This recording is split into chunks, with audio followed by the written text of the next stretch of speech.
اور کئی لوگ جاتے ہیں مزاروں میں، پتہ نہیں کیا کیا کرتے ہیں وہاں اور اس مناتے ہیں، یہ سب شرک میں نہیں ہے؟ شکریہ، میں سوال آپ کا سمجھ گیا میرے بھائی، آپ نے بڑا اچھا سوال کیا. میں عرض کر چکا ہوں کہ صرف جانا شرک نہیں ہے، آپ جائیں.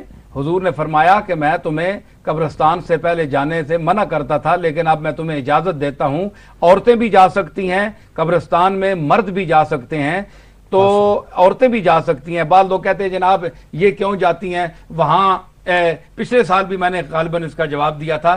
کچھ کہتے ہیں جناب یہ بڑی بے قاعدگیاں ہوتی ہیں درگاہوں میں کہ عورتوں اور مردوں کا وہ مکس ایک میلہ ہوتا ہے، وہ دھکے لگتے ہیں. تو میں نے ان سے کہا تھا بھائی کہ وہ بیت اللہ شریف کے متعلق آپ کا کیا خیال ہے؟ جو ایک مکس مطاف ہے، مکس طواف ہوتا ہے، عورتیں بھی ساتھ گھوم رہی ہیں، مرد بھی شانے سے شانہ ٹکرا رہا ہے.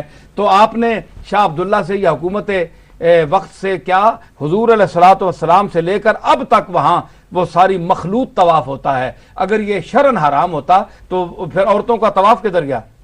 طواف تو عبادت ہوتا ہے. تو اصل میں ذاتی تقوی چاہیے کہ آپ میں تقوی کتنا ہے.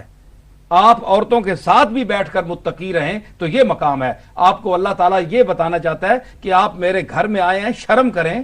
آپ کی یہ مائیں ہیں، بہنیں ہیں، بیٹیاں ہیں، تو آپ نظر غلط نہ کریں. اگر آپ کا ایک کندھے سے کندھا بھی مل گیا تو اگر کسی بیٹی کو آپ بیٹی سمجھتے ہیں تو بیٹی اور باپ کا کندھا مل جاتا ہے، کوئی بات نہیں ہے. تو اگر آپ کی نیت خراب ہے تو پھر یہ آپ بتا گئے کہ آپ کا طواف کیا؟ کوئی شخص کہہ سکتا ہے کہ میرا کسی شانے کے ساتھ، کسی عورت کے ساتھ شانہ نہیں ٹکرایا، یا میں مطاف میں جو ہے وہ ویسے ہی پھرتا رہا، کوئی عورت کے ساتھ میرا ٹکراؤ نہیں ہوا؟ کوئی نہیں کہہ سکتا، ہوتا ہے. تو پھر ان سب کے طواف کدھر گئے؟ یہ بات نہیں ہے. لیکن جو لوگ جاتے ہیں وہاں مزارات پر حاجت مانگنے کے لیے نہیں جانا چاہیے کہ ہم گولڈے شریف جائیں گے جناب، ہم پیر میر علی شاہ صاحب سے یہ حاجت مانگیں گے، بغداد شریف جائیں گے تو غوث پاک سے یہ مانگیں گے، داتا صاحب سے یہ مانگیں گے، معین الدین اجمیری سے یہ مانگیں گے.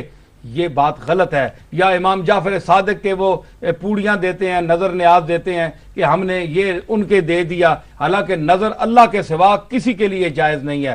صرف اللہ کے لیے نظر ہے، باقی سب کے لیے ممنوع ہے. نظر اللہ کی جو ہے وہ عبادت ہے، وہ اتارنی واجب ہے. اور جبکہ بزرگوں کی آپ جو نظر پہلے تو ماننا ہی ناجائز ہے. پیر میر علی شاہ صاحب نے اس پر پوری بحث کی ہے اور فاضلانہ بحث کی ہے. اور آپ دیکھ سکتے ہیں الہ کلمت اللہ فی بیان اہلا بھی ما اہلا بھی لغیر اللہ، آپ کی تصنیف میں پوری بحث ہے. نظر کی آپ نے قسمیں لکھی ہیں. یہ جو آپ نظرانہ کہتے ہیں پیروں کو، یہ بھی ناجائز ہے نظر کہنا، اس کو ہدیہ کہنا چاہیے. نظر صرف اللہ کی ہوتی ہے.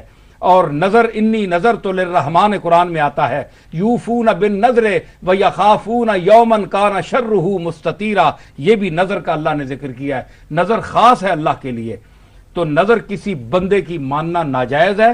ہاں یہ آپ کر سکتے ہیں کہ آپ پیر میر علی شاہ صاحب کے مزار پر گئے، وہاں اللہ کی بارگاہ میں عرض کی کہ ہم تیرے ایک مقبول بندے کی بارگاہ میں کھڑے ہیں اور تجھ سے مانگتے ہیں، اگر یہ میرا کام پورا ہو گیا تو میں اس شخص کے لنگر میں اتنے پیسے دوں گی یا دوں گا تاکہ یہ جہاں جو غریب لوگ کھاتے ہیں، مہمان آتے ہیں، وہ کھانا کھائیں. میں اس طرح تیری بارگاہ میں 100 دیگ، 200 دیگ، 5 دیگیں، 1 دیگ جو ہے اس کے پیسے یا جو کچھ بھی ہے میں پیش کروں گی. یہ جائز ہے، یہ ناجائز نہیں ہے.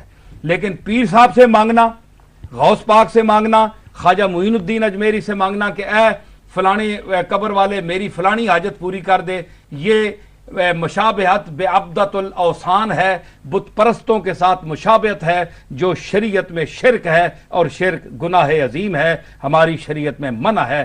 ایسا جو لوگ کرتے ہیں ان کو توبہ کرنی چاہیے. حاجت روا صرف اللہ ہے، وہاں قبر پر بھی کھڑے ہو کر اللہ سے مانگنا چاہیے.